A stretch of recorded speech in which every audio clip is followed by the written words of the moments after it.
The meeting room in Geneva was bigger than any place Captain David Miller had ever seen. Giant windows stretched from floor to ceiling, showing the lake outside where Swiss mountains rose like teeth against the sky. But David wasn't looking at the view. He was staring at the aliens sitting across the long table from him. There were 3 of them. The one in the middle, Ambassador Keth, looked like someone had carved a person out of blue crystal. His skin caught the light and threw it, back in strange patterns. When he moved, tiny sounds came from his body like wind chimes in a gentle breeze. The other 2 aliens were different. One looked like a giant mantis wearing clothes, and the other seemed to be made of liquid metal that held a human shape. "Captain Miller," Keth said, and his voice came through a small device on the table that turned his alien words into English. "We have studied your planet for 6 months now. We have looked at your cities, your weapons, your ships. The Galactic Council has made its decision about Earth." David felt sweat on his forehead but kept his face calm. Behind him sat the best. Military minds from every country on Earth. General Roberts from America, Colonel Singh from India, Marshal Volkov from Russia, and 20 others. They had all agreed that David would do the talking. He was good with words, and more importantly, he was good at not showing what he really thought. "We're honored by your attention," David said carefully. "What has the council decided?" The mantis-like alien made a clicking sound that might have been laughter. "Your species will be granted membership in the Galactic Council," it said through its own translator. "But as a Class 5 civilization, non-combatant status." "What does that mean?" asked General Roberts, leaning forward. Keth's crystal fingers tapped the table. "It means you can trade with other worlds. You can visit our space stations. You can learn from us and sell us your goods. But you cannot expand beyond this solar system without permission. You cannot build military ships. You cannot claim new worlds as your own." The liquid metal alien spoke for the first time. Its voice sounded like water running over stones. "This is for your own protection, humans, and for ours. Your weapons are primitive. Your ships barely work outside your own atmosphere. If you tried to fight the real powers in the galaxy, you would be destroyed in minutes." David nodded slowly. "I see. And what if we don't accept these terms?" "Then you stay here," Keth said simply. "Forever. Cut off from the galaxy. No trade, no knowledge, no contact with other worlds. Your choice." The room went quiet. David could hear the clock on the wall ticking. Outside, a bird called to its mate. Inside, the future of humanity hung in the balance. "May I ask what you found when you studied our weapons?" David said. The mantis alien made that clicking sound again. "Chemical explosives. Metal projectiles fired by expanding gas. Simple rockets that can barely reach your own moon. No energy. Shields. No plasma weapons. No quantum drives. Nothing that could threaten even our smallest patrol ships. Your largest military vessel," added the liquid alien, "has less firepower than our cargo transports. Your most advanced fighter jet moves slower than our emergency medical ships." Keth leaned forward, and the light caught his crystal face in a new way. "You are not weak humans. You have other gifts. You are excellent traders. Your music and art interest many species. Your food is surprisingly good. You solve problems in ways that amuse us. But dangerous? No. The Council has no fear of human weapons." David felt something cold settle in his stomach. Not fear. Something else. Something that felt like anger, but colder and more patient. "I understand," he said. "Do you accept the terms?" Keth asked. David looked back at the generals and admirals behind him. He saw the same cold thing in their eyes that he felt in his own chest. General Roberts gave him the tiniest nod. Colonel Singh's face showed nothing, but her fingers drummed. Once on the table, a signal they had agreed on. The other sat still as stone. "Yes," David said. "We accept." The aliens seemed pleased. The mantis made happy clicking sounds. The liquid alien's form rippled like water in a pond. Keth's crystal body chimed softly. "Excellent," Keth said. "We will send you the full treaty documents tomorrow. Trade can begin immediately." We have many goods your people will want. Better computers, new medicines, cleaner energy.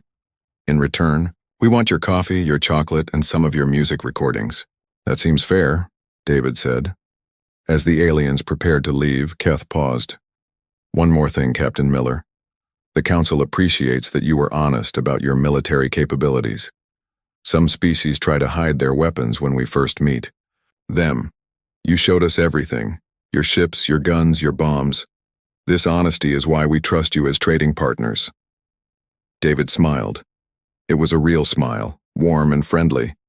Of course, Ambassador Keth, we believe in being open with our new friends. After the aliens left, the room stayed quiet for a long time. Finally, General Roberts spoke. They think they saw everything, he said. They saw what we wanted them to. See? Colonel Singh replied. David stood up and walked to the window. The Swiss mountains looked peaceful in the afternoon sun. But he knew that deep inside those mountains, and in similar places around the world, humanity was building things the aliens had never imagined. Not because the humans were more advanced, they weren't, but because humans thought about war differently than anyone else in the galaxy. How long before the first trade ships arrive? Asked Marshal Volkov. 3 weeks, David said. That gives us time to set up the welcoming committees, and to make sure our other projects stay hidden. The aliens really believe we showed them everything? Asked Admiral Park from Korea. David turned back to the room. His smile was different now, sharper, colder. They saw our best fighter jets and called them slow.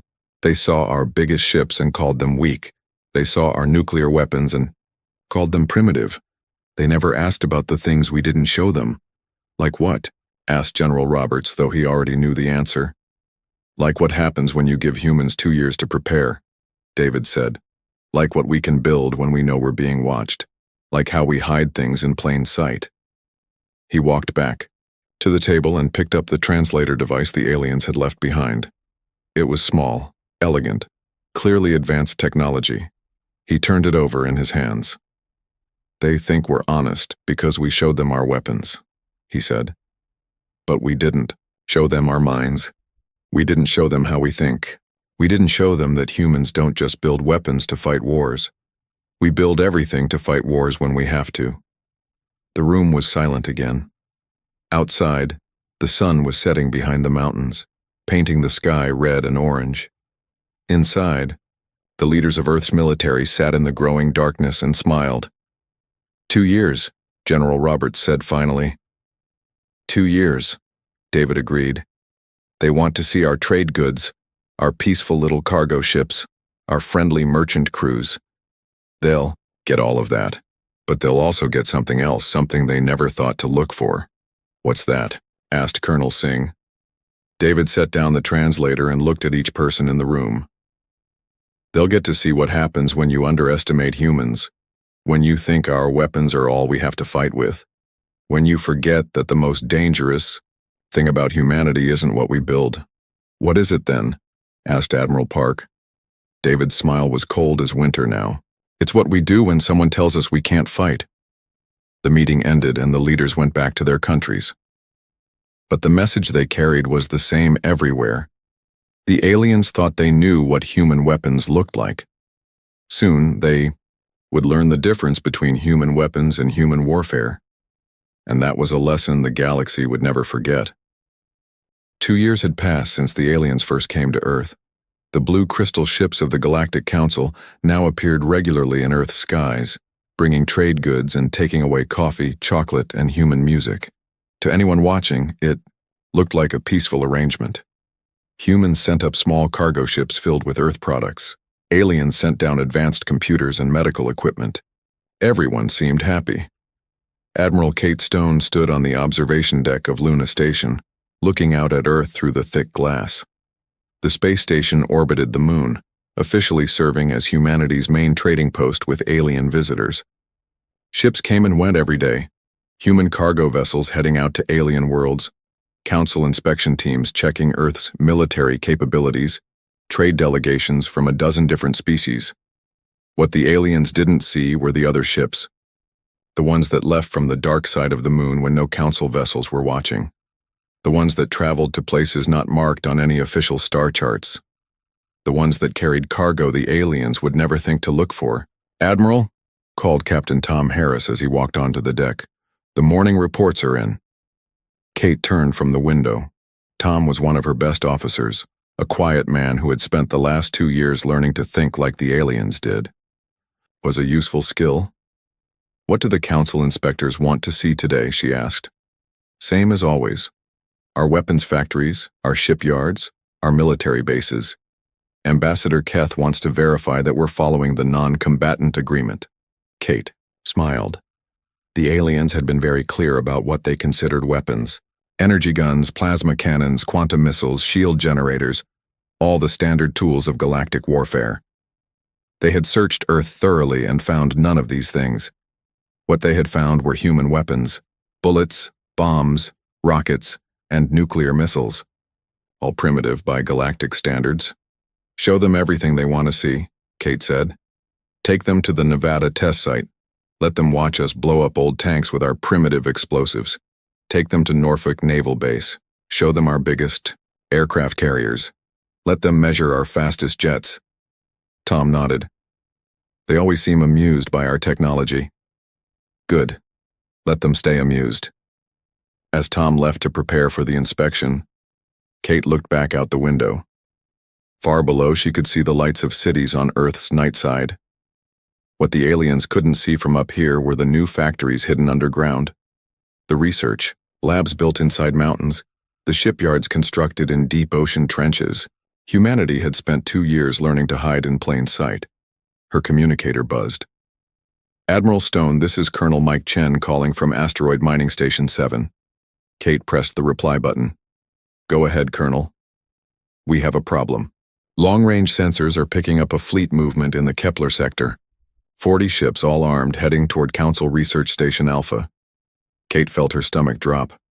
Research Station Alpha was home to 3,000 scientists from 12 different alien species. It was supposed to be neutral territory, protected by the Council's treaties. If someone was attacking it, the situation was already bad. "Who's attacking?" she asked. "Drakmari Syndicate. Pirates, but well-organized ones. They've been raiding Council ships for months, but this is their biggest move yet." The Drakmari were trouble. Kate had read the intelligence reports. They were a warrior species that refused to join the Council, preferring to take what they wanted by force. Their ships were fast, their weapons were powerful, and they didn't care about treaties or civilian lives. "What's the Council's response time?" 3 weeks minimum. Their nearest fleet is on the other side of the sector." Kate closed her eyes. 3,000 innocent beings would die, and there was nothing the official Galactic Council could do about it. The Drakmari had timed this perfectly. "Admiral," Tom's voice came through her communicator. "Ambassador Keth is here for the inspection." Kate opened her eyes. Through the station's windows, she could see the elegant blue crystal ship of the Council, delegation docking with Luna Station. In a few minutes, she would be shaking hands with aliens who considered humans harmless. She would be smiling and making polite conversation while 3,000 people died, unless she did something the aliens would never expect. "Tom, tell Ambassador Keith I'll be right there. But first, patch me through to Captain David Miller on Earth." A moment later, David's voice came through the communicator. He was now in charge of humanity's peaceful space operations, officially managing trade and diplomatic relations. "Kate, what's the situation?" "We have a crisis in the Kepler sector. Drakmari pirates are about to massacre a Council research station. The official response won't arrive in time." There was silence on the line. Kate could almost hear David thinking. "The Council specifically forbade us from military operations," he said finally. "Yes, they did, but they said nothing about rescue missions." Another pause. "How many ships would we need?" Kate smiled grimly. "All of them." "All of them?" "Kate, if we deploy the real fleet, the aliens will know we've been lying for 2 years. David, 3,000 innocent people are about to die, and if we let it happen, the Drakmari will know the Council can't protect anyone. More attacks will follow. The whole sector will fall into chaos." She could hear David breathing on the other end of the line. Finally, he spoke. "Give me 5 minutes to make some calls. Then we'll see what our harmless species can really do." Kate cut the connection and headed for the docking bay where Ambassador Keth was waiting. She found the crystal alien examining a human cargo ship with his usual polite interest. "Admiral Stone," Keth said, his translator device turning his chiming voice into English.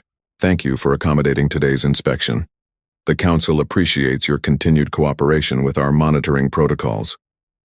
"Of course, Ambassador. We want to maintain the trust between our species." As they walked through the station, Keth asked his usual questions about human military capabilities. Kate gave her usual answers, showing him defensive installations, patrol craft, and communication arrays. All perfectly legal under the non-combatant treaty. All completely inadequate for real warfare.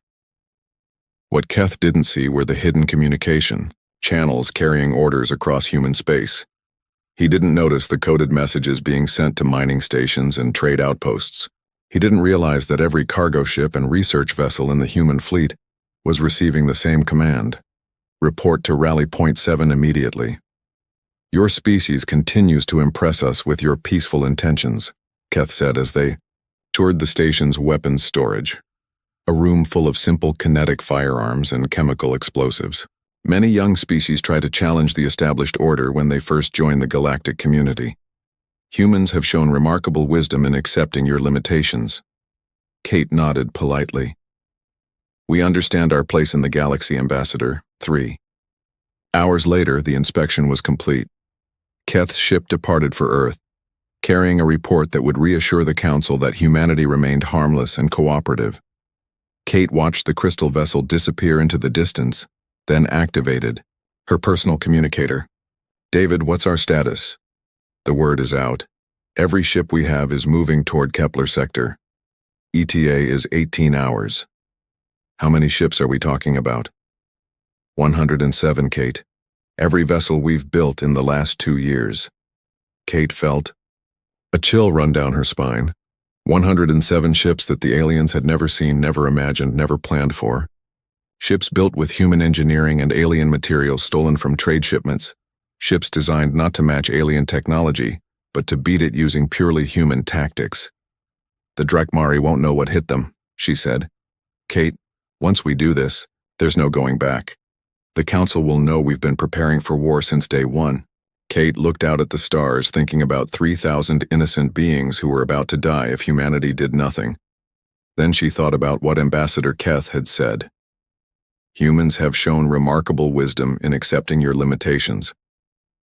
"David," she said, "maybe it's time the galaxy learned that humans don't accept limitations. We find ways around them."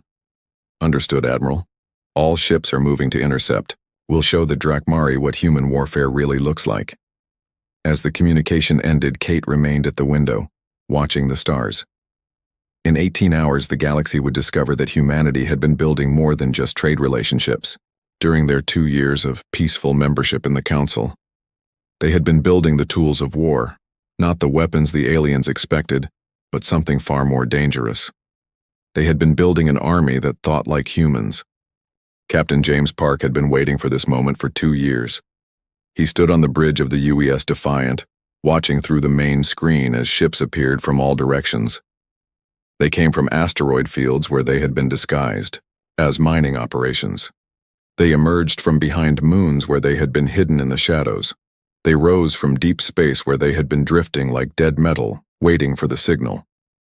One by one, humanity's real fleet gathered at Rally Point 7. 60 ships and counting, reported Lieutenant Amy Cross from her station. "Still more coming in." James nodded, but his eyes stayed fixed on the screen. The Defiant looked like a simple cargo hauler from the outside, long, boxy, painted in the dull colors that made human ships seem harmless to alien eyes, but appearances could be deceiving. When the outer hull panels slid away, they revealed something that no alien species had ever built. "Captain," called his communications officer, "Admiral Stone is requesting a fleet-wide channel." "Put her through." "Admiral." Stone's face appeared on every screen in every ship. Behind her, James could see the familiar walls of Luna Station. But her expression was different now. Harder, more focused. The polite diplomat who dealt with alien inspectors was gone. In her place stood a military commander about to lead humanity's first real battle in space. All ships, this is Admiral Stone. By now you all know why we're here. The Drakmari Syndicate is attacking Research Station Alpha in the Kepler sector. 3,000 innocent beings will die unless we act. The Council's response fleet won't arrive for 3 weeks. James felt the mood on his bridge shift. His crew had trained for this moment, but training was different from reality. In a few hours they would be fighting aliens who had been waging space warfare for thousands of years.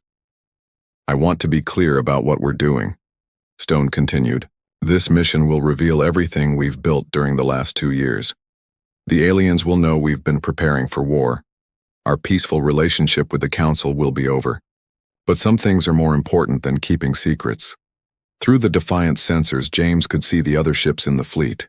They didn't look like much. Cargo haulers, mining vessels, research ships, transport craft. Nothing that would impress a military expert from any galactic power. But James knew what these ships could really do.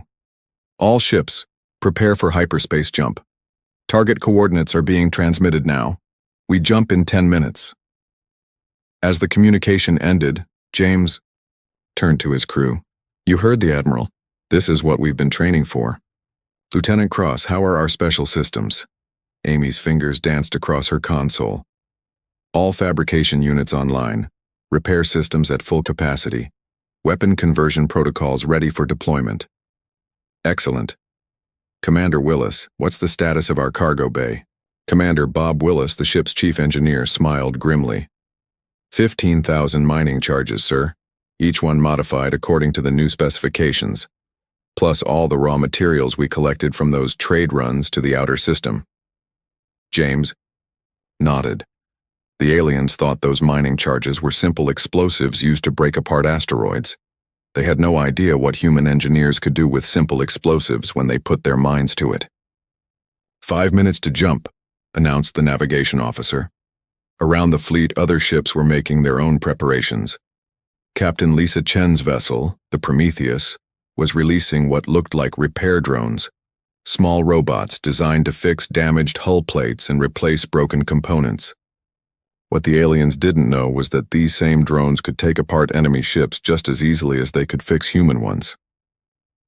Captain Rex Turner's ship, the Endeavour, was running final checks on its manufacturing equipment. Officially, the Endeavour was a factory ship, designed to process raw materials into finished goods. Unofficially, it could manufacture anything from ammunition to entirely new weapons systems using whatever materials were available. 2 minutes to jump. James looked at his crew one more time. These weren't soldiers in the traditional sense. Amy Cross had been a computer programmer before joining the Space Service. Bob Willis had designed mining equipment for asteroid operations. Navigation Officer Sarah Kim had started as a civilian transport pilot. But they had all learned to think like warriors during humanity's 2-year preparation. 1 minute to jump. The Defiant's engines hummed with power. Around them, 99 other ships prepared to enter hyperspace. It was the largest fleet humanity had ever assembled, and the aliens had no idea it existed. Hyperspace jump in 10, 9, 8, 7, 6, 5, 4, 3, 2, 1. Jump. Space twisted around them. Stars became lines of light, then vanished entirely as the fleet entered the strange realm between normal space and somewhere else. For 30 minutes, they would travel faster than light toward a battle that would change everything. When they emerged, the Kepler sector spread out before them like a 3-dimensional map of light and darkness. Research Station Alpha hung in the distance, a collection of gleaming domes and connecting tubes that housed scientists from across the galaxy. But between the human fleet and the station, 40 Drakmari warships moved in perfect formation. My God, whispered Amy Cross. Those ships are huge. She was right. Each Drakmari vessel was 3 times the size of the largest human ship. Their hulls were covered in weapon systems that glowed with deadly energy. Shield generators created shimmering barriers around each ship. They moved through space like predators, confident and unstoppable. Fleet-wide communication, James ordered. All ships, this is Captain Park. You're seeing what we're up against. 40 ships, each one more powerful than anything we've ever built. Their weapons can destroy us in seconds. Their shields can stop anything we can throw at them. By every measure that matters in galactic warfare, we should run. He paused, looking at the Drakmari fleet on his screen. But we're not here to fight galactic warfare. We're here to fight human warfare, and that's something these pirates have never seen before. The communication channel crackled as other captains responded. Ready to show them what humans can do, Captain Park? My crew is standing by for your orders, sir. Let's teach these aliens about human creativity. James smiled. All ships implement Protocol 7. Let's show the galaxy what happens when you underestimate humans. Across the fleet, ship after ship began to change. Hull panels slid away to reveal hidden weapons, systems. Cargo bays opened to release clouds of modified mining equipment. Factory ships started producing new weapons using the raw materials they had been carrying as trade goods. The Defiant's transformation was the most dramatic. What had looked like a simple cargo hauler now bristled with weapons that no alien species had ever imagined. Not energy beams or plasma cannons, but something uniquely human. Captain, reported Amy Cross, long-range sensors show the Drakmari fleet is changing course. They're coming toward us. Good. Let them come. Communications. Signal all ships. Begin Phase 1 of the attack plan. The human fleet scattered like seeds in the wind. Instead of forming the tight battle formations that aliens expected, each ship became an independent threat. Some dove toward the nearest asteroid field. Others accelerated at impossible angles, using their small size and human engineering to move in ways that confused alien sensors. Drakmari fleet is trying to target us, reported the communications officer. Their weapons are designed for large ship combat. They're having trouble locking onto our small, fast-moving vessels. James watched the tactical display as his fleet spread out across the sector. This was the first test of human military doctrine in space. Don't fight the enemy's strengths, fight their weaknesses. All ships, you are free to engage. Show them what human weapons can really do. The battle for Research Station Alpha was about to begin, and the Drakmari were about to learn that humans didn't build weapons to match alien technology. They built weapons to win wars against aliens who thought they knew everything about warfare. In the distance, 40 massive warships prepared to destroy what they saw as a small, harmless fleet. They had no idea they were about to face something that would change their understanding of war forever. Commander Zalk of the Drakmari fleet stared at his tactical display with growing confusion. His 40 warships had been expecting either a surrender or a glorious battle against Council forces. Instead, they faced 100 small human vessels that were behaving like nothing he had ever seen in 3 decades of space combat. Sir, reported his weapons officer, the human ships are not forming battle lines. They're scattering in all directions. Some are heading for the asteroid field. Others are diving toward the gas giant's rings.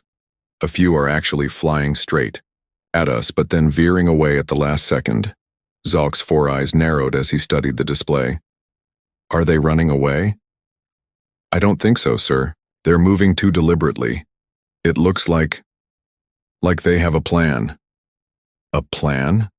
Zalk's laugh was a harsh sound that made his bridge crew flinch.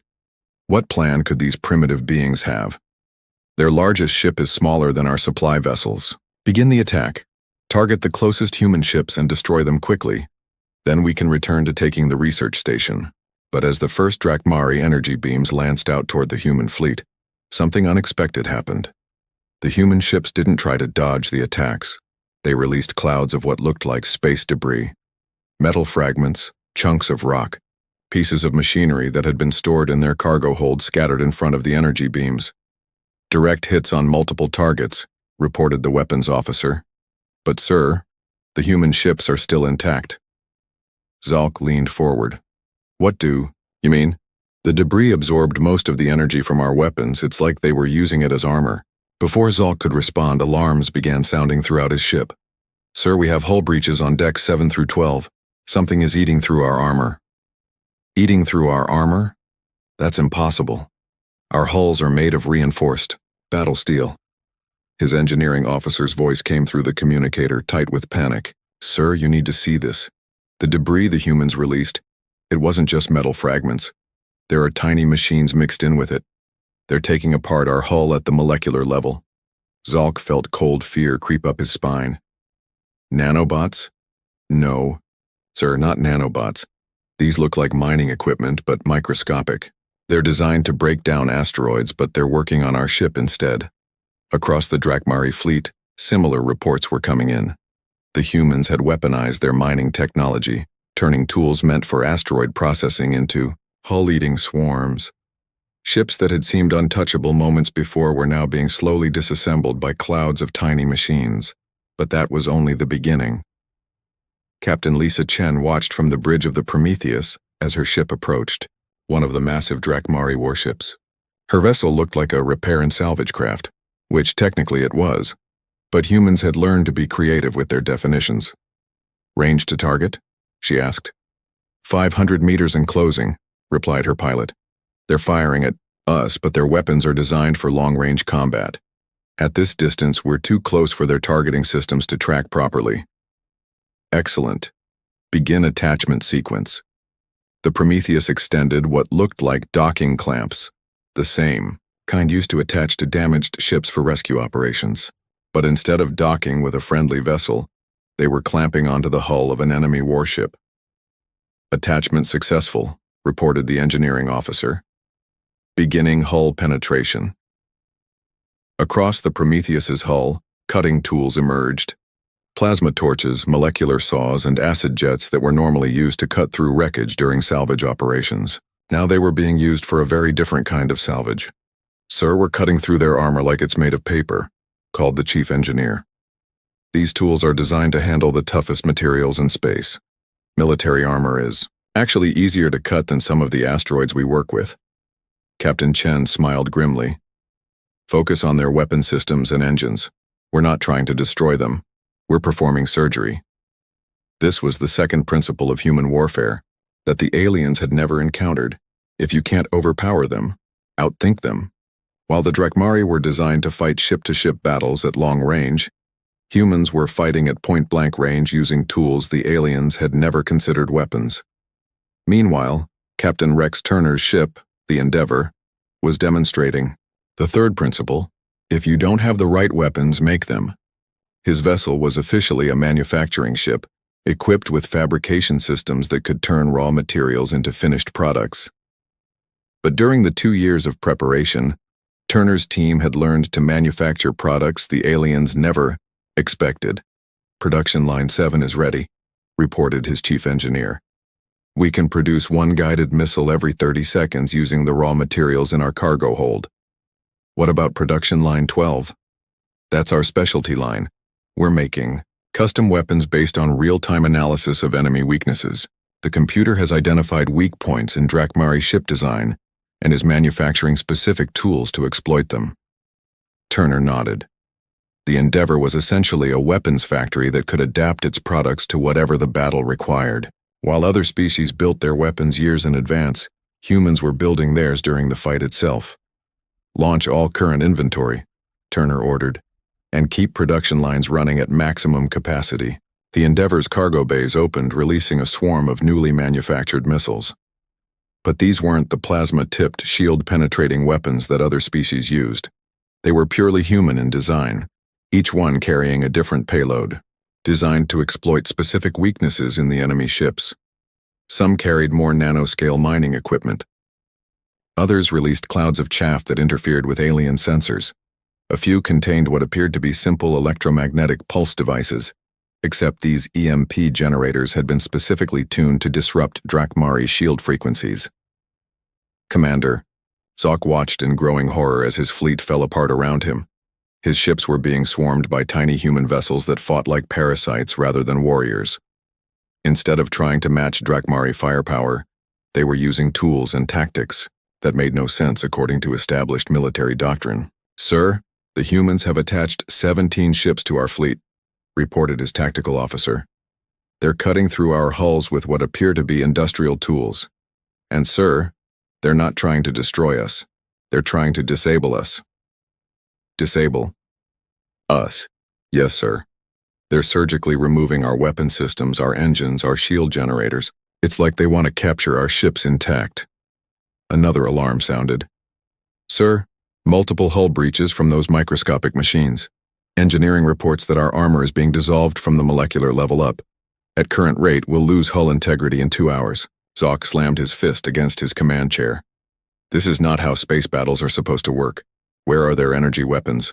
Where are their shield-penetrating missiles? How are they fighting us with mining equipment and repair tools? His communications officer looked up from her station. Sir, I'm receiving a transmission from the lead human ship. They're offering to discuss our surrender. Surrender? Zolk's voice rose to a roar. We have 40 warships. They have a collection of cargo haulers and repair craft. Sir, we've lost weapons capability on 12 ships. 8 more have lost engine power. The rest are being slowly eaten by those microscopic machines. At this rate, our entire fleet will be disabled within the hour. Zolk stared at the tactical display, watching as his mighty fleet was systematically dismantled by an enemy that was fighting a completely different kind of war. The humans weren't trying to destroy his ships in glorious combat. They were taking them apart like mechanics working on broken machinery. Open a channel to the human fleet, he said finally. Captain James Park's face appeared on the main screen. He looked calm, professional, almost polite. Nothing like the savage warrior Zolk had expected to face Commander Zolk, Park said. I'm Captain Park of the Earth Defense Fleet. I understand you're experiencing some technical difficulties with your ships. Technical difficulties? Zolk's voice was strangled with rage and confusion. Your forces are dismantling my fleet with construction equipment. Park's expression didn't change. Actually, it's mostly mining and salvage equipment, though we did modify it somewhat. The question now is whether you'd like to continue losing ships to what you call technical difficulties, or if you'd prefer to discuss terms for ending this engagement. Zolk looked around his bridge at his crew, then at the tactical display showing his dying fleet. For the first time in his military career, he was facing an enemy that fought wars in ways he couldn't understand or counter. What are your terms? He asked. The emergency session of the Galactic Council had been called within hours of the battle's end. Ambassador Keth stood in the great chamber on the Council's homeworld, his crystal body reflecting the lights from a dozen different alien species who had gathered to hear the impossible news. The humans, the harmless primitive humans, had just defeated one of the most feared pirate fleets in the galaxy. Explain this again, said Hive Queen Vera, her insect-like form clicking with agitation.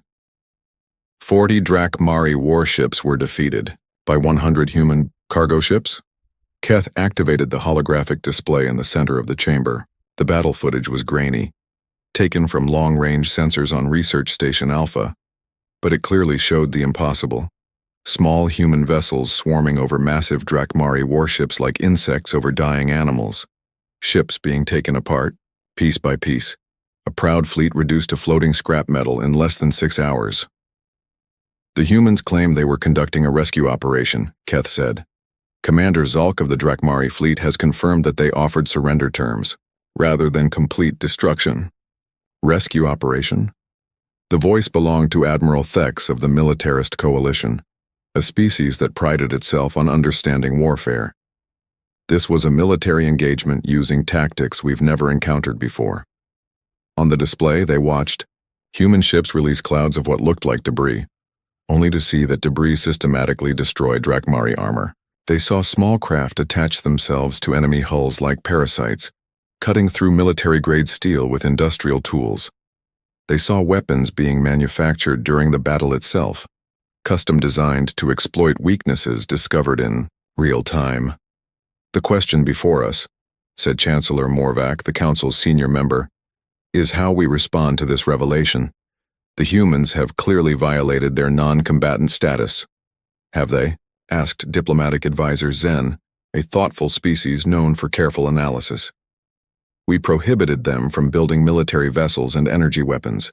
These recordings show cargo ships, mining equipment, and industrial tools.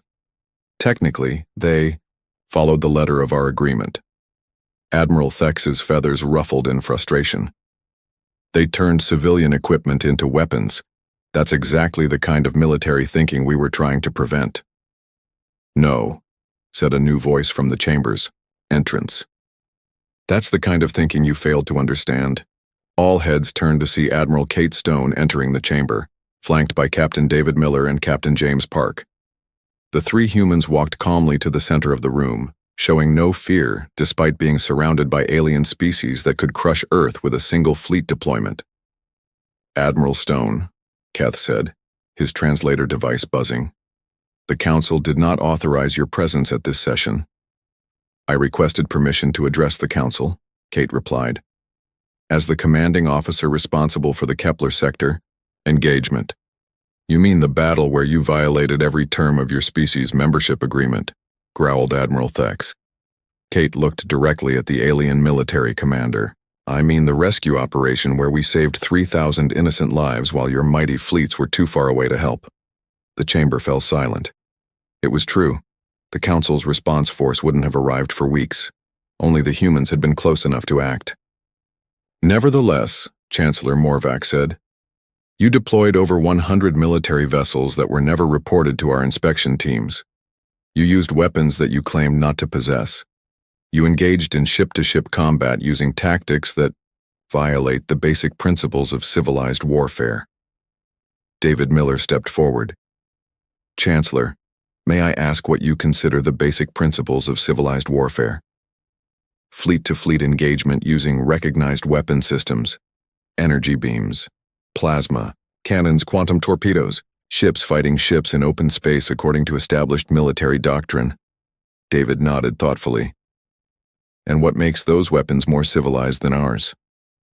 They are designed for military purposes by military engineers following military specifications, Admiral Thex snapped. Not improvised from civilian equipment by mechanics and miners. James Park spoke for the first time. Admiral, with respect, you're missing the point. You've been thinking about weapons, we've been thinking about war. The chamber erupted in confused chatter from a dozen species. Chancellor Morvac called for order, then looked down at the three humans standing calmly in the center of the great room. Explain what you mean, he demanded. Kate stepped forward. 2 years ago, you assessed our weapons and found them wanting. You looked at our ships and called them primitive. You studied our military capabilities and decided we were harmless.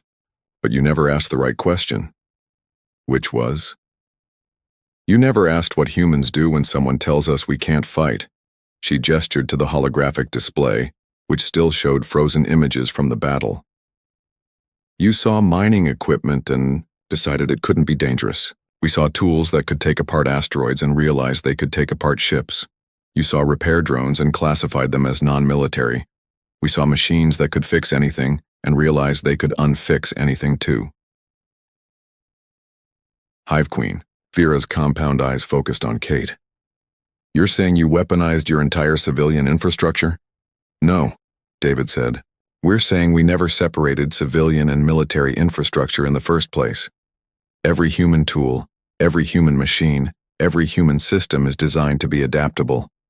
Because humans have always faced challenges that required us to use whatever we had available.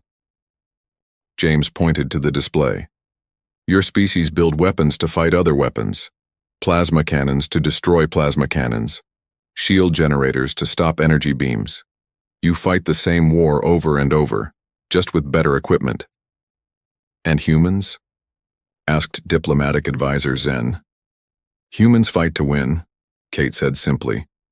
We don't care if our weapons are primitive by your standards. We care if they work. We don't care if our tactics seem uncivilized. We care if they save lives. Chancellor. Morvac leaned back in his great chair. So what happens now? We cannot simply ignore that you've been preparing for war since the day you joined the Council. Kate looked around the chamber at the assembled aliens, representatives of dozens of species, each more advanced than humanity in their own way, each following the same patterns of warfare that had been established for thousands of years. We haven't been preparing for war, she said. We've been preparing to protect the innocent when the established powers can't or won't act. The Drakmari attack proved that sometimes the galaxy needs someone willing to think differently. You're asking us to reclassify humanity as a military power, Admiral Thex said. No, David replied. We're asking you to understand that the classification was always meaningless. You looked for energy weapons and didn't find any.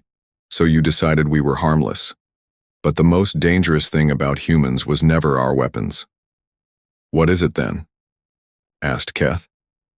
James smiled, and for the first time since entering the chamber, he looked truly human.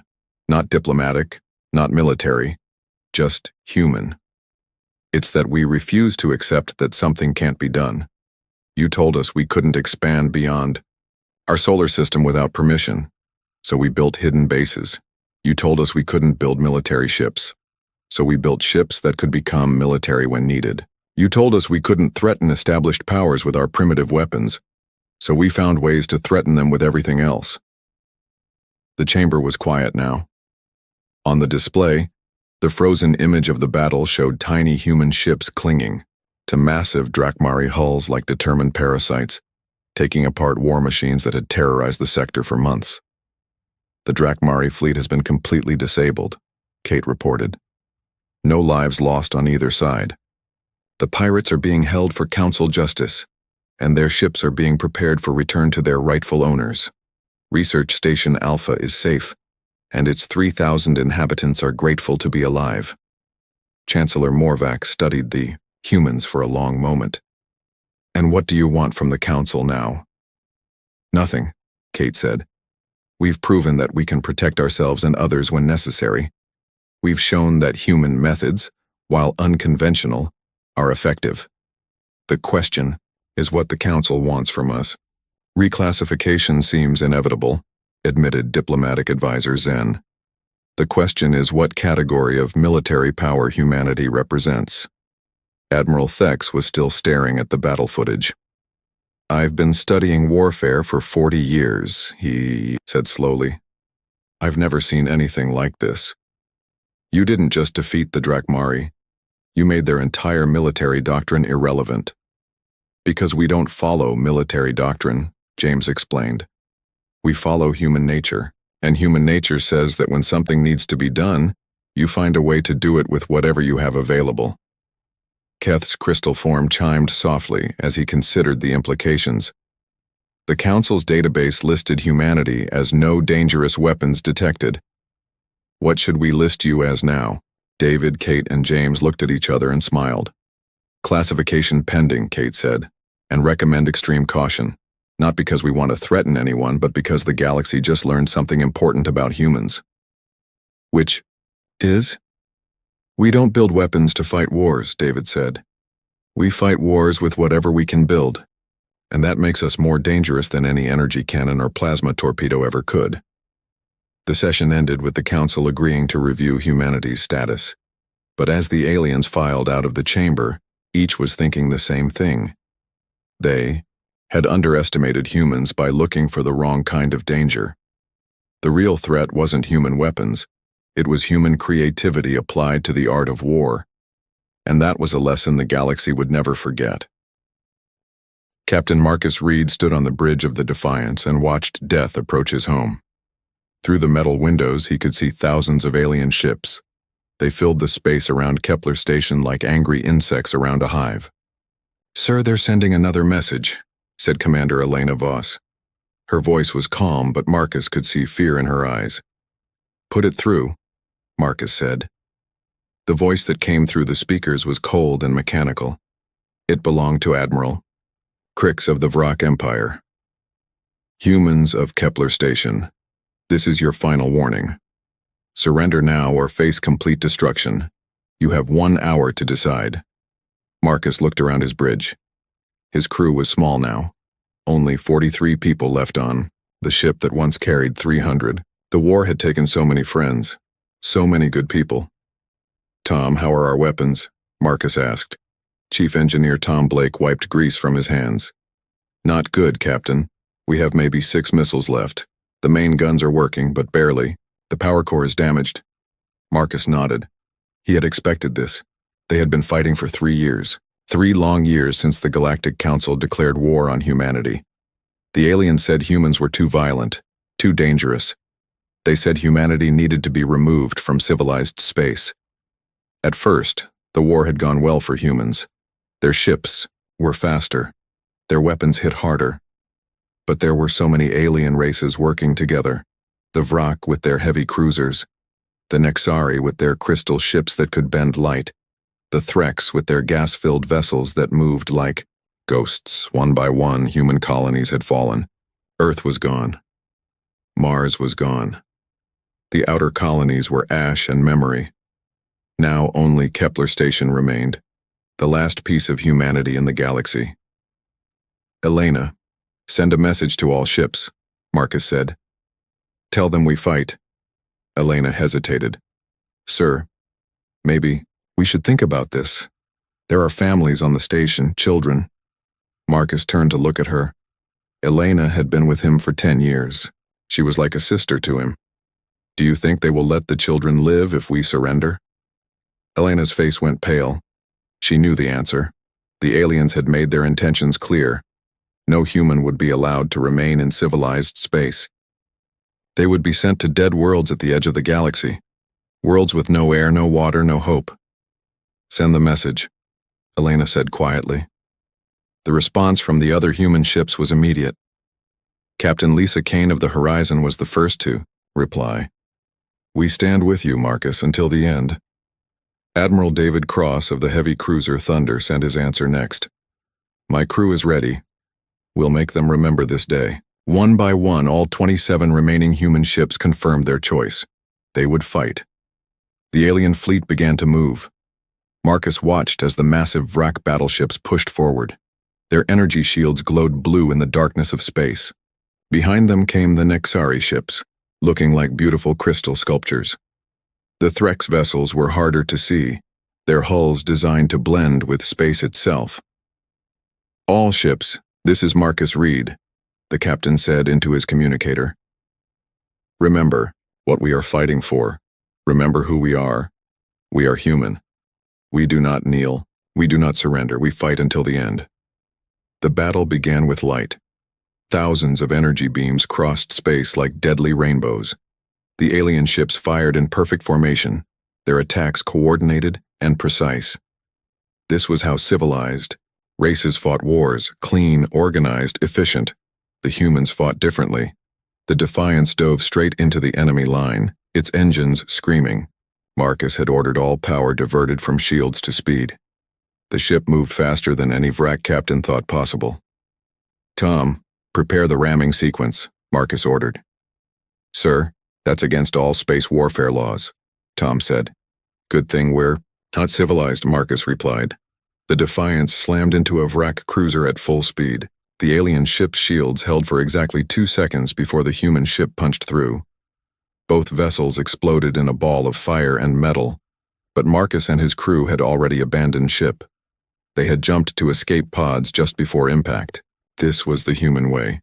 Use everything as a weapon, even your own death. Across the battlefield, other human ships followed the same insane tactics.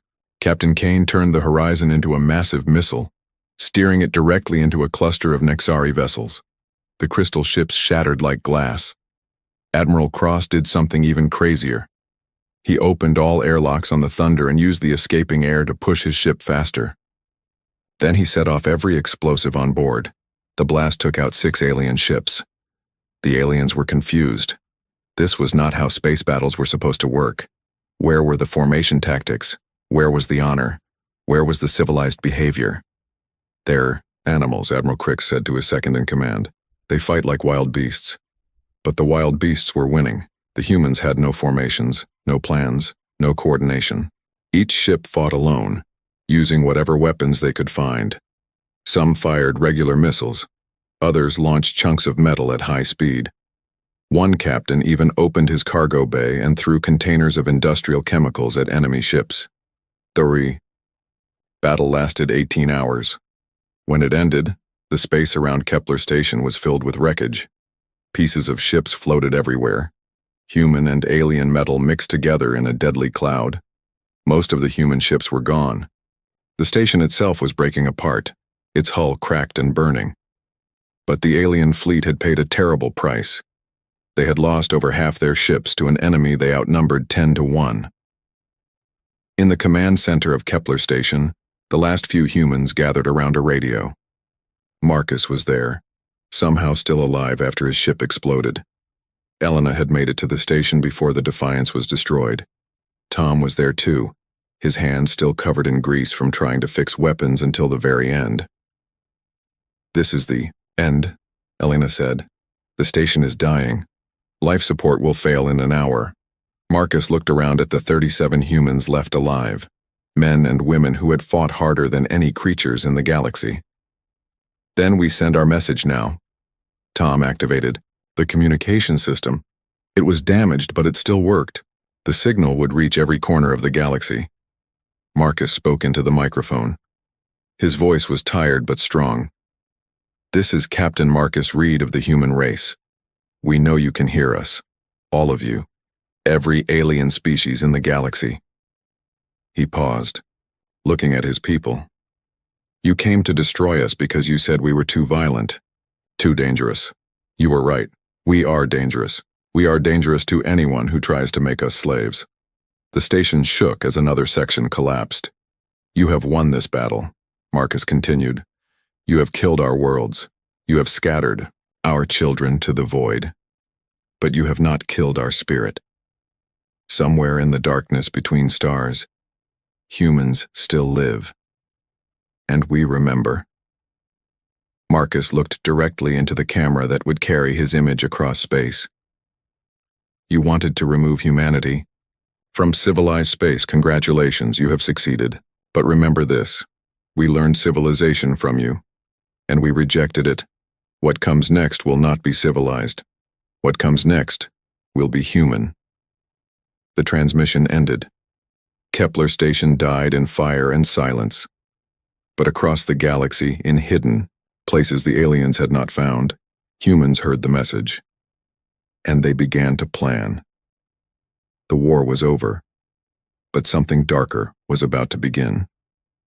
15 years had passed since the last human died at Kepler Station. That's what the history books said. That's what every alien in the galaxy believed. Ambassador Crix of the Vrak Empire stood in what used to be human space, looking at reports that made no sense. In the past month, 3 Vrak patrol fleets had simply vanished. No distress calls, no wreckage, no survivors. One day they were there, the next day they were gone. "Show me the patrol routes again," Crix said to his aide. The hologram displayed the missing ships' paths. All 3 fleets had been traveling through asteroid fields that used to belong to humans. The rocks were supposed to be empty now, just dead stone floating in space. "Sir, perhaps it was accidents," the aide suggested. "Asteroid impacts, engine failures." Crix shook his head. 3 different fleets, all with the same accident? No. Something else is happening here. On the other side of former human territory, Dr. Yila faced a similar problem. The Nexari scientist had been studying the mining operations her people had set up on old human worlds. In theory, it should have been easy work. The humans were gone. The planets were empty. Just dig up the metals and leave. But things kept going wrong. Mining equipment would malfunction in ways that seemed impossible. Drill bits would snap at exactly the wrong moment, causing cave-ins. Computer systems would fail just when the miners needed them most. Cargo ships would suffer mysterious engine problems right before leaving the planets. "It's like the planets don't want us here," one of the miners had told her. Dr. Yila didn't believe in superstition. She was a scientist. But she was starting to think the miner might be right, not because of ghosts or spirits, but because of something much more dangerous. The breakthrough came when Ambassador Crix and Dr. Yila met at a Galactic Council meeting. They were supposed to be discussing trade agreements. Instead, they ended up talking about their mysterious problems, your mining accidents, Crix said. "Do they happen in patterns?" Dr. Yila pulled out her data tablet. "Now that you mention it, yes. Every 7th day, something goes wrong. Always at the same time. Always in the same way." "My missing fleets," Crix said. "They all disappeared near old human supply depots, places where humans used to refuel their ships." They looked at each other with growing understanding. "The humans aren't extinct," Dr. Yila whispered. That night, they began to investigate together. What they found chilled them to their cores. Hidden in asteroid fields disguised as floating debris were human bases, tiny stations with just enough life support for a few dozen people. They were invisible to most scanners, designed to look like wreckage from the old war, but they weren't empty. Security footage from a Nexari mining ship showed the truth. In the darkness of space, figures in human-made spacesuits moved between the rocks. They planted charges on mining equipment. They sabotaged cargo containers. They turned the asteroid fields into deadly traps. The humans had learned to live in the void between worlds. They survived on recycled air and stolen supplies. They built weapons from scrap metal and powered their stations with solar panels hidden inside fake asteroids. Leading them was Admiral Lisa Kane, the same Lisa Kane who had died ramming her ship into a Nexari fleet 15 years ago. Except she hadn't died. She had escaped in the last moments along with a few dozen crew members. They had been hiding ever since. "We are the remnant," she told her people during a secret meeting in their asteroid base. "We are what's left of humanity, and we have work to do." Around her, 43 humans listened. They looked different now, thinner, harder. Their eyes held a coldness that came from 15 years of living in the dark. They had children with them, kids who had never seen a planet, never breathed real air, never known anything but war. "The aliens think they won," Lisa continued. "They divided our worlds among themselves. They're mining our planets and building their stations in our space. They think they're safe." She smiled, and it was not a pleasant smile. "They're wrong." The remnant had been planning for years. Every alien supply route, every communication relay, every trade station. They had mapped it all. More importantly, they had found ways to attack it all. General David Cross, who had supposedly died with his ship, was alive too. He commanded a group of humans who specialized in sabotage. They would sneak onto alien cargo ships and plant delayed charges. The explosions would happen days later when the ships were far from human space. It looked like accidents. Colonel Jack Stone led another group. They focused on communication systems. They would hack into alien networks and plant viruses that caused systems to fail at crucial moments. When Vrak ships tried to call for help, their radios would mysteriously stop working. But the most terrifying group was led by Colonel Ann Foster. Her people didn't sabotage equipment. They studied the aliens themselves. They learned how each species thought, how they fought, what scared them most. Then they used that knowledge as a weapon. The Threks were proud of their advanced technology, so Foster's team would make their computers display fake readings. Threks, pilots would think their ships were fine right up until they exploded. The Nexari valued beauty and perfection. Foster's people would leave their crystal ships intact but plant tiny devices that made horrible noises. The beautiful vessels became torture chambers for their crews. The Vrak respected military order and discipline. Foster's team would send fake military orders that sent Vrak fleets to empty space, chasing enemies that didn't exist. Dr. Yila realized the scope of what was happening when she analyzed all the incidents together. "They're not just attacking us," she told Ambassador Crix. "They're studying us, learning everything about how we think and fight." "Why?" Crix asked. "Because they're planning something bigger." The answer came 3 months later. In a single coordinated strike, humans hit 17 different targets across the galaxy. Not to destroy them, but to send a message. Every major alien leader received the same transmission at exactly the same time. The image showed Admiral Lisa Kane standing in what looked like a human command center. Behind her, dozens of screens displayed alien military installations, trade routes, and government buildings. "Greetings," Lisa said in a calm voice. "We are the remnant. We are the humans you thought you killed 15 years ago." She gestured to the screens behind her. "As you can see, we know where you live, we know where you work, we know where your children sleep at night." The camera zoomed in on her face. Her eyes were the cold gray of deep space. "For 15 years you have lived in our homes. You have stolen our planets. You have divided our space among yourselves like we never existed. But we have been watching. We have been learning. And now we have been planning." She paused, letting her words sink in. You wanted to remove humanity from civilized space. Congratulations, you succeeded. We are no longer bound by civilization's rules. We are no longer limited by your laws or your morals or your sense of honor. Lisa smiled, and every alien leader who saw it felt ice in their veins. The war you won 15 years ago, that was just the beginning. What comes next will not be a war. It will be a haunting. We are the ghosts in your machines, the shadows in your space, the whispers in your nightmares. The transmission ended with coordinates, the location of every missing alien ship, every sabotaged mining operation, every mysterious accident from the past year. The message was clear.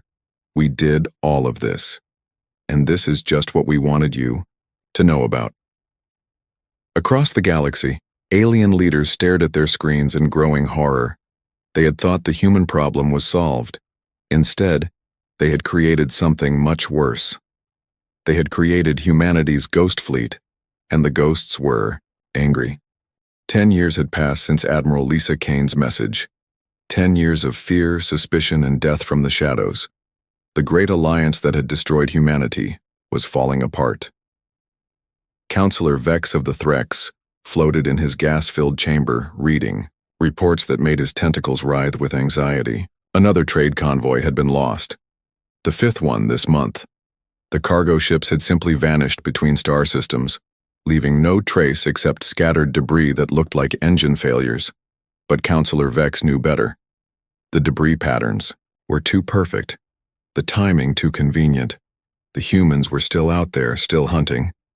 Sir, his aide bubbled through the gas mixture. The Vrak are demanding answers. They say our intelligence sharing has been compromised. Vex's tentacles curled in frustration. The Vrak always blamed others for their problems. What do they want now? They want to know how the humans knew about the secret supply route to their homeworld. They say only we had those coordinates. Vex felt a chill run through his gas-filled body. The Vrak were right. Only the Threx Navigation Guild had known about that route, but the humans had known too. Somehow, across the galaxy, Marshal Torn of the Vrak Empire faced similar questions. His scaled face was twisted with anger as he studied the holographic display showing the latest disaster. The entire Vrak battle group had been ambushed near the Orion sector. All 12 ships destroyed. How did they know where to find us? Marshal Torn demanded. His intelligence officer shuffled nervously. Sir, the flight plan was only shared with our Nexari allies. Perhaps there was a leak in their systems. Or perhaps, Marshal Torn said slowly, the Nexari are working with the human ghosts. The accusation hung in the air like poison. For 25 years, the Vrak and Nexari had been allies. They had fought side by side against humanity. But now doubt crept into every conversation, every shared mission, every joint operation. Dr. Yila felt the suspicion too. Her own people, the Nexari, were starting to question her research into human behavior. Some whispered that she knew too much about human tactics. Others suggested she had been in contact with the remnant. They're tearing us apart, she said to her assistant during a private meeting in her laboratory. The humans don't even need to attack us directly anymore. They just need to make us suspicious of each other. Her assistant, a young Nexari named Call, looked confused. But surely the alliance is strong enough to withstand some setbacks. Dr. Yila activated a holographic display showing the past 10 years of incidents. Red dots marked every attack, every sabotage, every mysterious accident. The pattern was clear once you knew how to look for it. Look at the timing, she said. Every attack happens right after a joint operation between two alliance species. The humans attack Vrak ships after they meet with us. They sabotage our mining operations after we share data with the Threx. They're not just hurting us physically, they're destroying our trust. Cole stared at the display with growing understanding. They're using our cooperation against us. Exactly. And it's working. The breaking point came during a routine diplomatic meeting. The Nexari homeworld's orbital defense platforms were scheduled for a routine maintenance shutdown. The timing had been carefully coordinated with the Vrak, who were sending a diplomatic fleet to sign a new trade agreement. But when the Vrak ships arrived, the defense platforms didn't shut down. Instead, they powered up to maximum strength and aimed their weapons at the diplomatic fleet. For 17 terrifying minutes, Vrak warships faced Nexari defense guns across the vacuum of space. Both sides demanded explanations. Both sides prepared for battle. The crisis was resolved when technicians discovered the problem. A computer virus had infected the defense systems. A virus that made the platforms interpret friendly signals as enemy ones. The same type of virus that had been plaguing alien systems for years. But the damage was done. The Vrak accused the Nexari of trying to destroy their diplomatic mission. The Nexari accused the Vrak of planning a sneak attack on their homeworld. Trust, built over decades, crumbled in hours. Within a month, the Vrak withdrew from all joint operations with the Nexari. The threats followed, claiming they could no longer trust either species to keep shared intelligence secure. The Great Alliance began to fracture. In a hidden asteroid base, General David Cross watched the alien news feeds with satisfaction. Around him, 50 humans worked at computer stations, monitoring alien communications across the galaxy. The Vrak just canceled their patrol agreement with the Nexari, reported Captain Maya Clark, one of his senior officers. That opens up 12 star systems for our operations. And the threats? Cross asked. They're pulling back to their core worlds. They don't trust anyone anymore. Cross smiled grimly. Good. Fear makes them weak. Division makes them vulnerable. Maya looked up from her station. Sir, we have another opportunity. The Nexari are moving a major supply convoy through the Kepler system tomorrow. No escort because they don't trust the Vrak to provide protection. The Kepler system? Cross's expression darkened. Where our station used to be? Yes, sir. Cross was quiet for a long moment. Kepler Station had been his home for 10 years before the war. He had friends buried in that wreckage. Family members who died in the final battle. Prepare a strike team, he said finally. But this one is different. This one sends a message. The attack on the Nexari convoy was unlike anything the humans had done before. Instead of simply destroying the ships, they captured them. The crews were taken prisoner, the cargo seized, and the ships themselves were modified. Then the humans did something that chilled the galaxy to its core. They returned the ships. But they had been changed. The hulls were painted with images from the battle of Kepler Station, pictures of human children who had died in the attack, names of human colonies that no longer existed. And in the center of each ship, written in letters 10 meters tall, was a single word. Remember. The Nexari crews were found alive but traumatized. They told stories of being held in chambers that played recordings of human voices, children crying for their parents, soldiers giving final messages to families they would never see again. The last words of Captain Marcus Reed before Kepler Station died. They didn't hurt us, one crew member reported, but they made us listen. For hours. They made us hear what they went through. The psychological impact was devastating. Across the galaxy, alien species began to understand what they had really done 25 years ago. They hadn't just won a war. They had committed genocide, and the survivors had been listening to every moment of their victory celebrations ever since. Dr. Yila received a personal message that night. It appeared on her private computer, bypassing all security systems. The message was simple. We know you studied us, Dr. Yila. We studied you too. Keep watching, keep learning. Soon you will understand what you created. But it was Counselor Vex who received the most chilling communication. His personal gas chamber filled with human voices, dozens of them speaking in unison. You thought you were civilized. You thought you were better than us. But when you decided we should not exist, you became exactly what you feared. The only difference is that we admit what we are. The voices faded, leaving Vex alone in his chamber, trembling in his protective gas. Outside his window, space looked different now, darker, more threatening. Every shadow could hide a human ship. Every asteroid could contain a human base. The galaxy had become a haunted place. Marshal Torn called an emergency meeting of the remaining Alliance leaders. Representatives from 12 species gathered on the neutral world of Haven, their faces showing fear and exhaustion. "We cannot continue like this," Marshal Torn announced. "The humans are destroying us without fighting a single major battle. Our people are afraid to travel. Our traders refuse to use shipping routes. Our colonies are demanding protection we cannot provide." "What do you propose?" asked Ambassador Rill of the Harmony species. Marshal Torn's scales darkened with shame. "Negotiation. We must contact the humans and find a way to end this." The room fell silent. For 25 years, these species had refused to acknowledge that any humans remained alive. Now they were admitting not only that humans survived, but that those humans were winning. "And what do we offer them?" Dr. Yila asked quietly. "Marshal," Torn looked around the room at the faces of beings who had once considered themselves the masters of the galaxy. "Whatever they want," he said, "before they decide we shouldn't exist either." In the darkness between stars, Admiral Lisa Kane received word of the aliens' decision to negotiate. She stood in the command center of humanity's greatest secret, a massive ship built from the wreckage of Kepler Station, powered by rage and fueled by the determination of a species that refused to die. "They want to talk," reported Colonel Ann. Foster Lisa nodded slowly. "Then we'll talk, but not as equals, not as the humans they remember. We'll talk as what they made us become."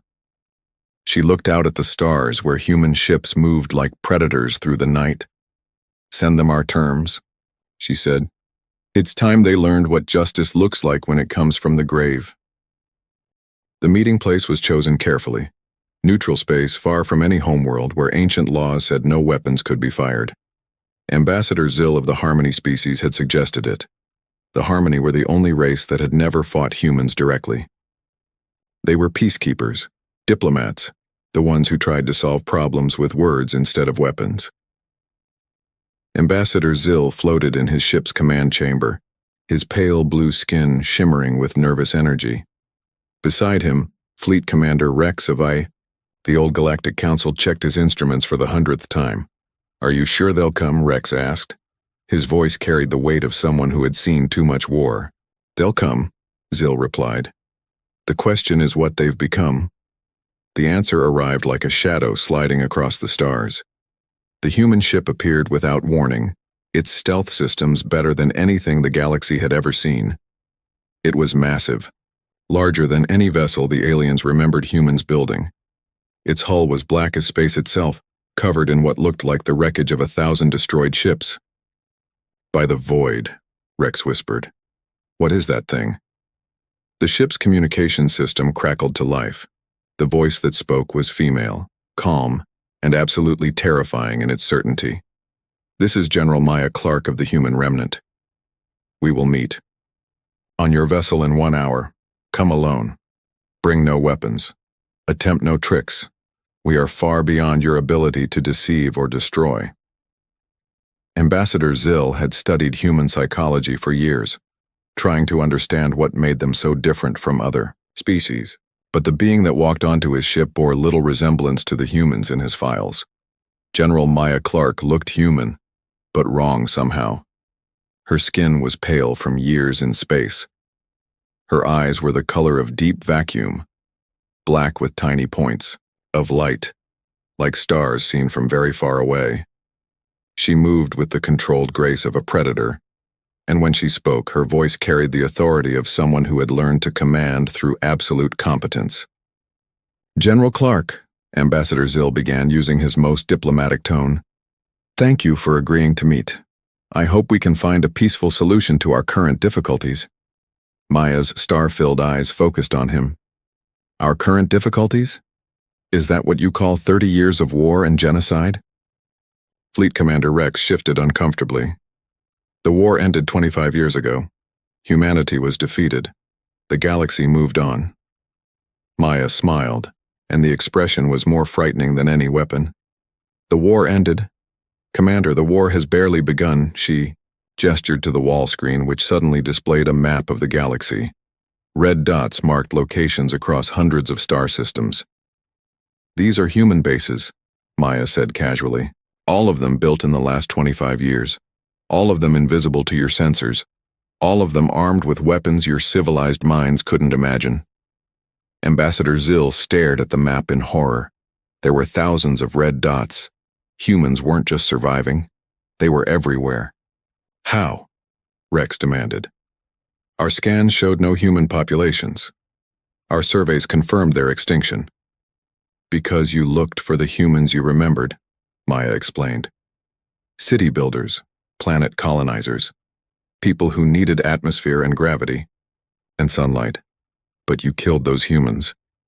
What survived learned to live in the void. We learned to breathe recycled air and eat synthetic food and find warmth in the hearts of asteroids.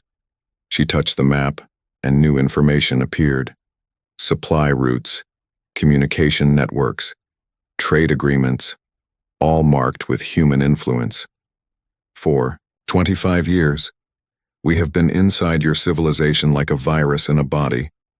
We know everything about you, how you think, how you fight, how you live, how you love, how you fear. What do you want? Ambassador Zill asked quietly. Maya turned those terrible star eyes on him. What do we want?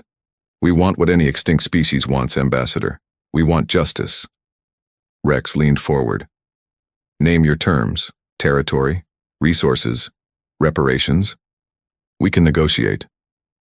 Negotiate? Maya's laugh was like ice cracking. Commander, you don't understand your situation. This isn't a negotiation. This is a sentencing. The ship's lights dimmed, and the wall screens came alive with images. Burning human colonies, children crying in the ruins of cities. The final moments of Kepler Station. Thousands of human voices crying out in pain and terror as their worlds died. You see, we've had 25 years to think about what you did to us, Maya continued. Not just the killing, that we could forgive. War is war. But you tried to erase us. You wanted humanity to never have existed. You wanted our children forgotten, our achievements ignored, our very name removed from galactic history. More images flashed across the screens. Alien celebrations after the war, victory parades, monuments built on human graves, children's textbooks that mentioned humanity only as a footnote, a failed species that couldn't adapt to civilized space. So we decided to return the favor, Maya said.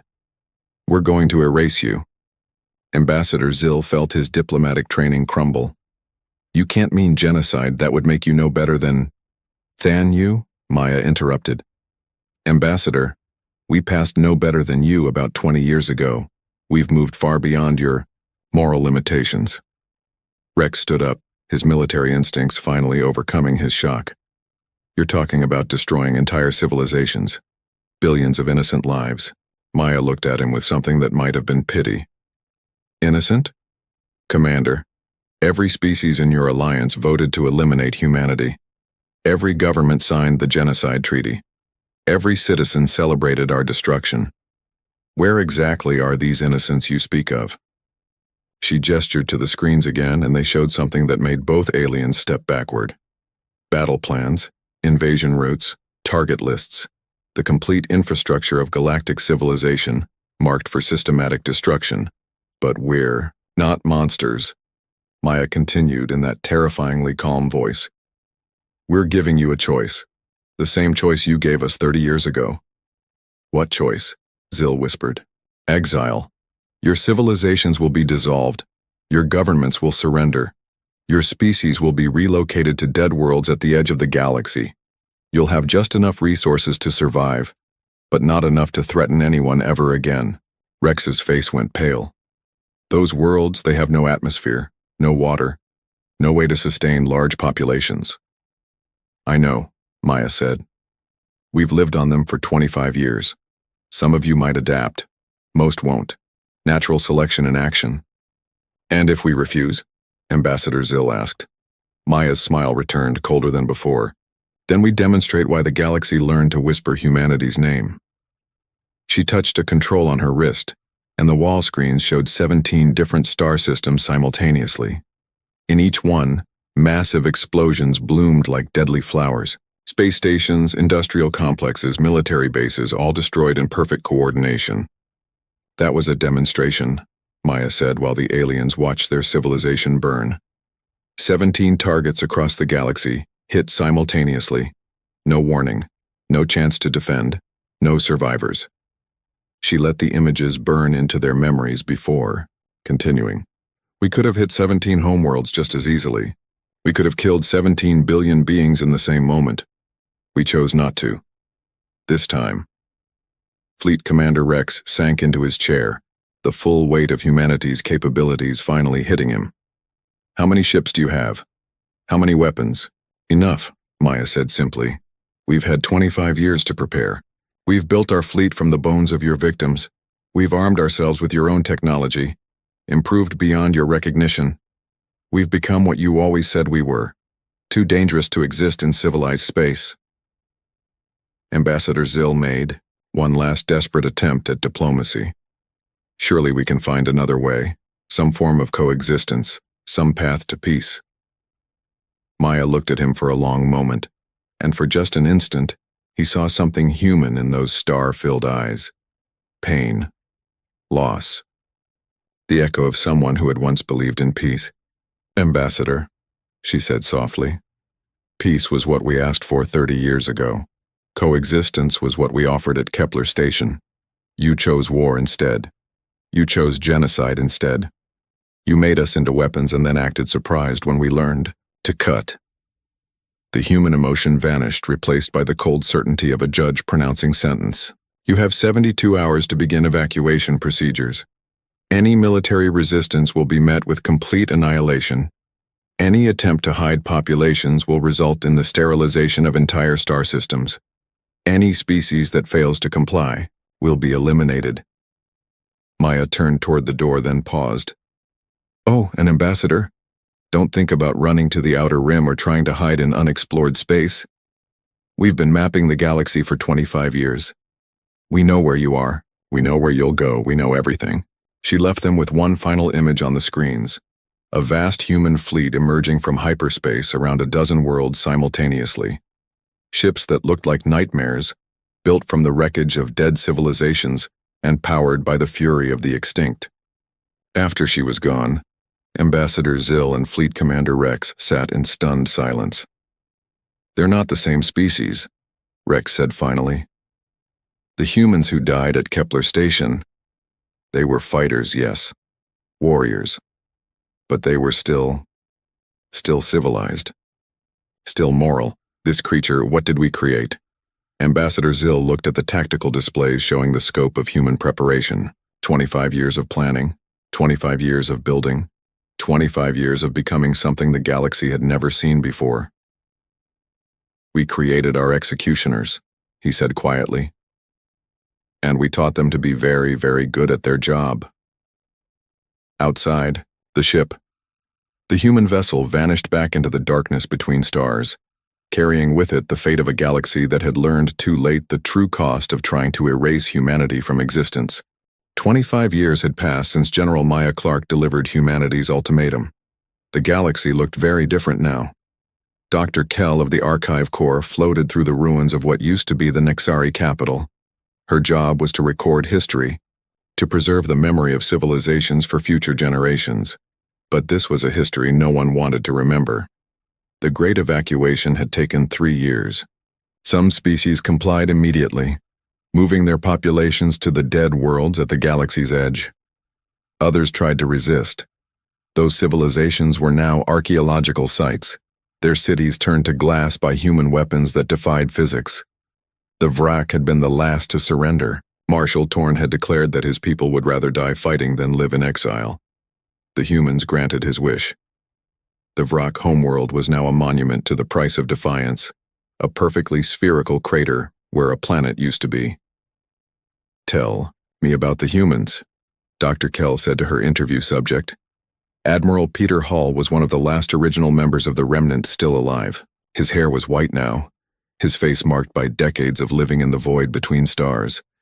But his eyes still held the cold fire that had burned in human hearts for 50 years. What do you want to know? Peter asked. Everything, Dr. Kell replied. The official records are incomplete. Most were destroyed during the evacuation. We only have fragments, stories, Legends. Peter laughed, but there was no humor in it. Legends? Is that what we've become? Your species single-handedly brought down the greatest alliance in galactic history, Dr. Kell said. You forced entire civilizations into exile using nothing but fear and superior tactics. Children across the galaxy learn your names in school. How is that not legendary? Peter was quiet for a long moment, looking out at the stars through the observation deck window.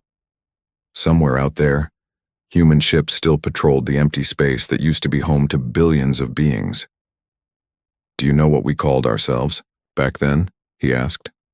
Before the war, before everything changed. Humans, Dr. Kell said. Before that, Peter corrected.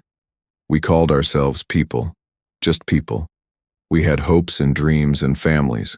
We built cities and wrote poetry and fell in love. We were ordinary. He turned to face her, and Dr. Kell saw something in his expression that chilled her.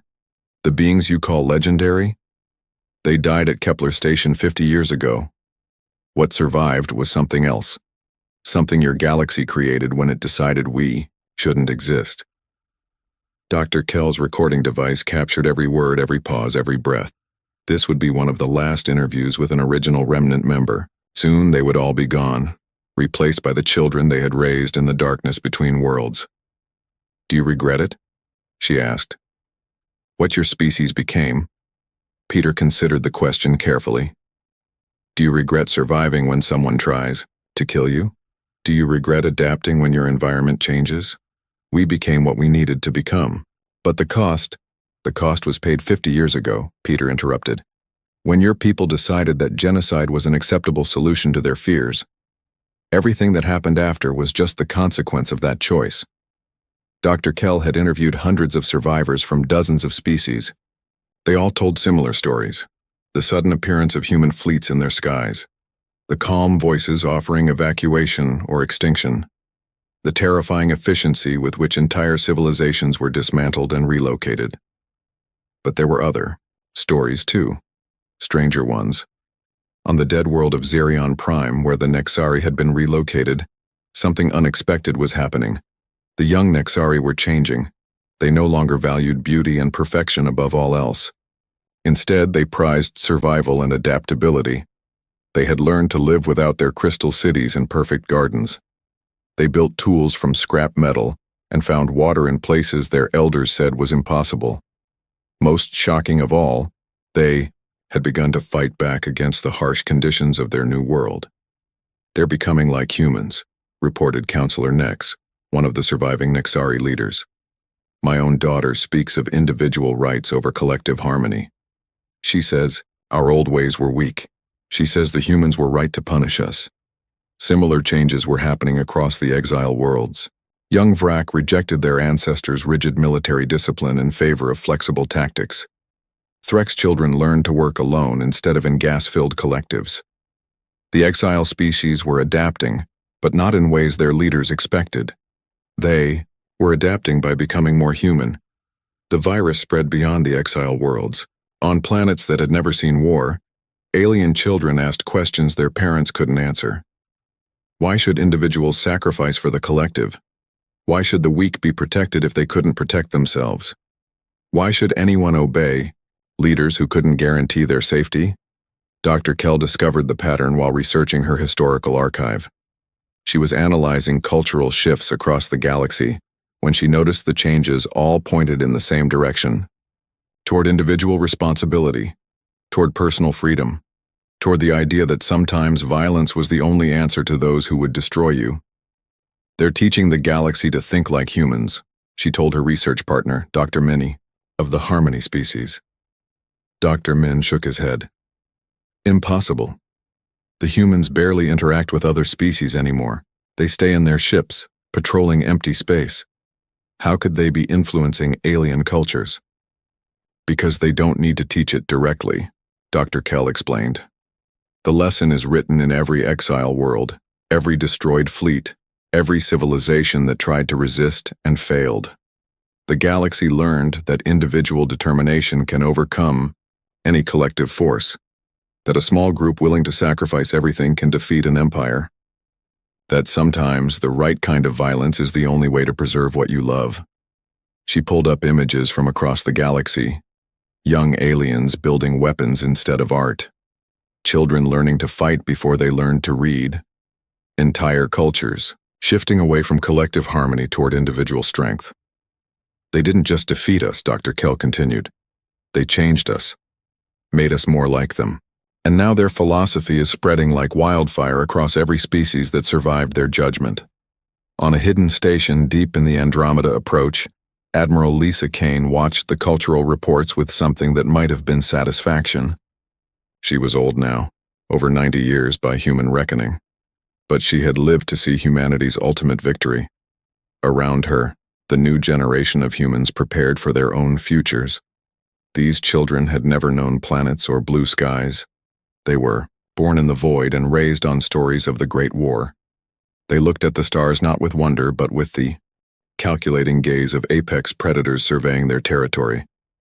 "Ma'am," reported Captain Sarah Wells, one of the younger officers, "we're receiving reports of conflict on 17 different worlds. The exile species are fighting among themselves. Some want to return to their old ways. Others want to embrace the new philosophy." Lisa nodded. It was happening exactly as they had predicted. The exile species were learning the most important human lesson of all, that sometimes you had to fight to remain free. "And our response?" Captain Wells asked. "Nothing," Lisa replied. "Let them fight. Let them learn. Let them become what they need to become to survive." She looked out at the stars, where human ships moved like ghosts through the darkness. The galaxy was changing, shaped by the choices made 50 years ago. The old civilizations that had valued peace over freedom, collective harmony over individual rights, were dying. In their place, something new was being born. "Admiral," Captain Wells said quietly, "some of the younger crew are asking questions. They want to know if we'll ever go home, if we'll ever build cities again, if we'll ever be more than guardians of empty space." Lisa smiled, remembering a time when she had asked similar questions, before Kepler Station, before the war that changed everything. "Home isn't a place, Sarah," she said. "Home is an idea. The idea that you have the right to exist, the right to defend yourself, the right to say no to those who would erase you from history." She gestured to the tactical displays showing the galaxy-wide cultural shifts. "And that idea, it's everywhere now. In every species that learn to fight instead of submit. In every child who chooses personal freedom over collective safety. In every being who refuses to kneel because someone stronger demands it." Lisa's eyes held the same cold fire that had burned in human hearts for 50 years. "We didn't just survive, Sarah. We won. Not by conquering territory or claiming resources, but by making the entire galaxy think like us. Every species that refuses to be victims, every civilization that chooses to fight instead of surrender, every child who learns that individual will can overcome any collective force." She paused, watching a new generation of humans prepare for whatever came next. They all carry a piece of humanity now, and that's a victory that can never be taken away. In the depths of space, the whisper that had once spoken of humanity's extinction now carried a different message.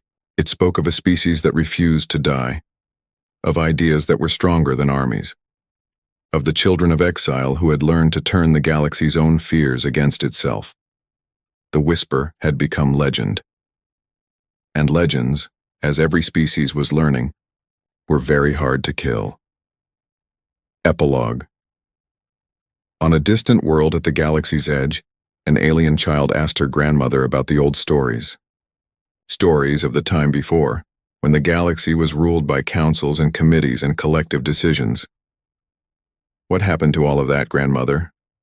the child asked. The old being looked up at the stars, where human ships still moved through, the darkness like patient predators. "The humans happened, little one," she said. "They taught us that some things are worth fighting for, that freedom is more important than safety, that sometimes to preserve what you love, you have to become something your enemies fear."